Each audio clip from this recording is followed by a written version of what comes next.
Pemirsa, dokter sekaligus influencer kecantikan Richard Lee menjalani pemeriksaan sebagai tersangka di Polda Metro Jaya terkait kasus dugaan pelanggaran Undang-Undang Perlindungan Konsumen dan Undang-Undang Kesehatan atas produk kecantikan yang dipasarkan. Informasi selengkapnya dalam Kilas Kriminal berikut ini.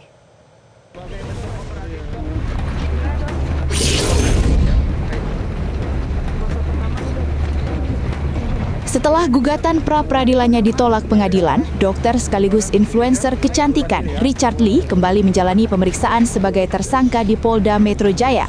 Pemeriksaan ini terkait dugaan pelanggaran Undang-Undang Perlindungan Konsumen dan Undang-Undang Kesehatan atas produk kecantikan yang dipasarkan.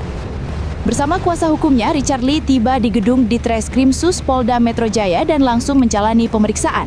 Pemanggilan ini dilakukan setelah gugatan pra-peradilan yang diajukan Richard Lee ditolak Hakim Pengadilan Negeri Jakarta Selatan. Dalam perkara ini, Richard Lee dijerat pasal tentang kesehatan dengan ancaman maksimal 12 tahun penjara, serta pasal dalam Undang-Undang Perlindungan Konsumen dengan ancaman 5 tahun penjara. Kepada media, Richard Lee menegaskan produknya sudah terdaftar di Badan Pemeriksa Obat dan Makanan atau BPOM dan tidak menyalahi aturan.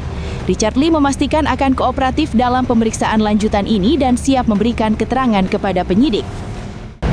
Saya menghargai hasil dari pra-peradilan dan hari ini dengan sikap kooperatif saya datang untuk memenuhi kewajiban saya sebagai warga negara yang baik. Saya sudah siap memberikan keterangan sejelas-jelasnya dan sejujur-jujurnya tentang produk yang saya jual. Semua produk yang saya jual legal dan BPOM dan diproduksi sesuai dengan ketentuan yang berlaku. Saya belum pernah menjual produk yang tidak berizin dan berpotensi untuk membahayakan masyarakat. Terima kasih. Mohon supportnya ya.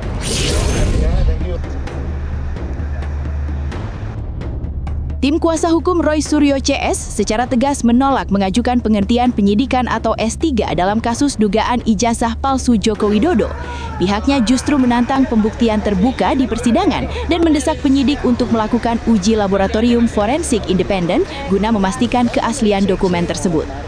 Ahmad Kozinudin menegaskan timnya tetap percaya diri dengan alat bukti yang mereka miliki. Mereka berharap kasus ini tetap dilanjutkan ke persidangan agar seluruh fakta terkait dugaan ijazah palsu dapat dibuka secara transparan di hadapan majelis hakim. Tim hukum juga mempertanyakan konsistensi penerapan pasal 35 Undang-Undang ITE terkait manipulasi data elektronik. Menurut mereka, seharusnya pihak pelapor yang dijerat karena mengunggah dokumen yang diklaim asli tanpa izin pemilik data, sehingga menimbulkan kegaduhan terkait otentisitas dokumen negara tersebut. Kami memegang Roy Suryo dan kawan-kawan, yakni Kurniati Royani, Rizal Fadilah, dan Usam Effendi. Dan di kebijakan tim kami tidak pernah mengajukan permohonan SP3. Kenapa? Karena kami percaya diri dan yakin bahwa dokumen, bukti, alat-alat bukti yang kita miliki kuat, dan justru kami menginginkan ada persidangan sehingga dalam persidangan itu dapat dibuktikan apakah ijazah tersebut sesuai dengan keyakinan dari klien kami palsu dan juga didukung oleh dokumen yang hari ini makin hari makin meyakinkan publik memang ijazah tersebut bermasalah.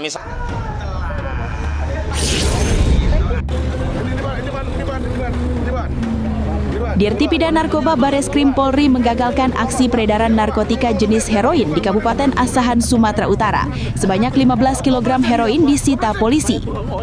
Dalam video amatir, pelaku ditangkap saat melakukan peredaran narkotika jenis heroin di perlintasan Jalan Asahan, Tanjung Balai. Sempat terjadi perlawanan saat penangkapan, membuat warga heboh. Saat ditemukan, pelaku sempat membuang tasnya ke jalan. Usai diperiksa, heroin itu sudah dikemas dengan satu persatu dalam kemasan paketan. Masing-masing paketnya berisikan 1 kilogram. Jelajahi cara baru mendapatkan informasi. Download Metro TV Extend sekarang.